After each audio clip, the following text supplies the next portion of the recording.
joining us now, someone who usually joins us in a legal analyst role and a friend, but now is venturing for a new title. Mayor of New York City, Maya Wiley joins us.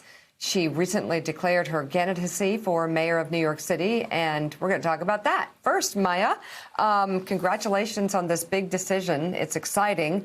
It's also a very daunting time to be considering a run to be mayor of New York City, especially given Black Lives Matter, the police, the tension, and of course, the presidential election causing concerns from the top down. Why are you embarking on this journey? Well, first of all, Mika, I couldn't imagine a better person to be discussing this with, since you have been telling us all to know our value.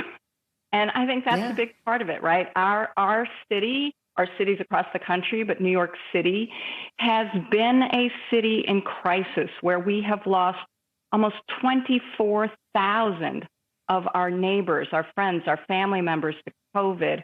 We've lost those lives at the same time that we were already in an affordability crisis even before COVID started, and with a president that has simply attacked us on a regular basis because he doesn't like the views of our voters.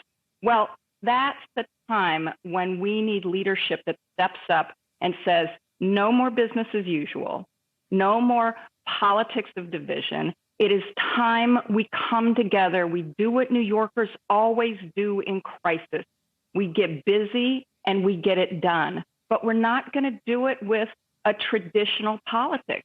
We need to have leadership that understands what the daily lives of New Yorkers are. And in a context where we have so fortunately started to discuss honestly what systemic racism has meant in this country, what gender discrimination has meant in this country, what it means to start to include people who are transgender, for example, that we have to be better, that we can be better, and that we need leadership that calls us to be better.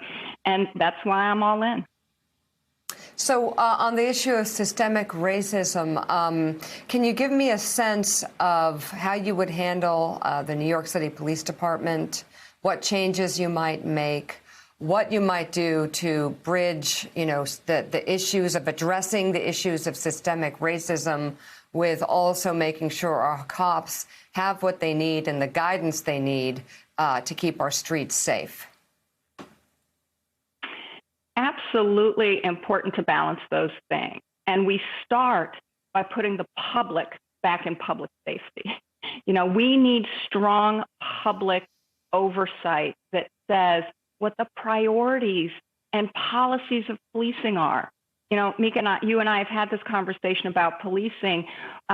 Police officers often say, we don't know what you're going to want us to do one day to the next. One day we do something, it's fine, and the next day you tell us it's wrong. Well, let's get the rules of the road very clear. Camden, New Jersey has an 18-page excessive force policy, and they have significantly reduced police violence as a result. New York City, we only have a couple of pages. Let's get clear on the rules of the road so everyone knows and understands.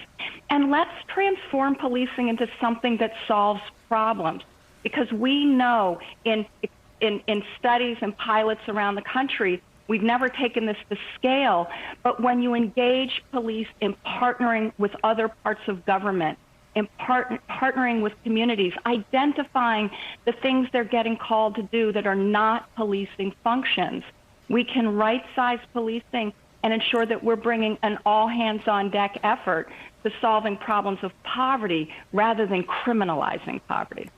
Maya, it's Willie. Great to see you this morning. Congratulations on jumping into the race. It'll be about a year from now. We'll be looking at Election Day in New York City. And boy, you're jumping in at quite a time, as Mika alluded to, with everything that's going on in the city, the perception that the city has fallen in the middle of this pandemic. We see a lot of empty storefronts. We see housing problems. There's a lot on your plate as you look at this job. So what made you want to jump into this race at a time when it's going to be a very, very heavy lift if you are elected? Well, first and foremost, let me just say, because I believe deeply in New York City, this is a crisis of historic proportion, and it's going to take historic leadership to call us together. But that's what New Yorkers have done time and time again. We did it after 9/11. We did it after Hurricane Sandy.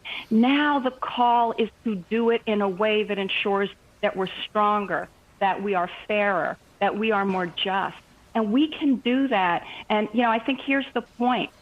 We are in a crisis, but we do have assets. And those assets are our people. We have incredible know-how. We have communities that have been doing so much with so little for so long. We have an opportunity in this crisis to transform so that people can actually afford the rent. And it's not all bad news. We already in the New York Times had a report that because the price of housing has come down, there are people coming back. One couple that moved to Miami that's now come back because they could get a great apartment in their same building for less money. There are people coming to the city now, moving to the city. And if we start to recognize it, it's because we are a phenomenal city. Thanks for checking out MSNBC on YouTube, and make sure you subscribe to stay up to date on the day's biggest stories. And you can click on any of the videos around us to watch more from Morning Joe and MSNBC. Thanks so much for watching.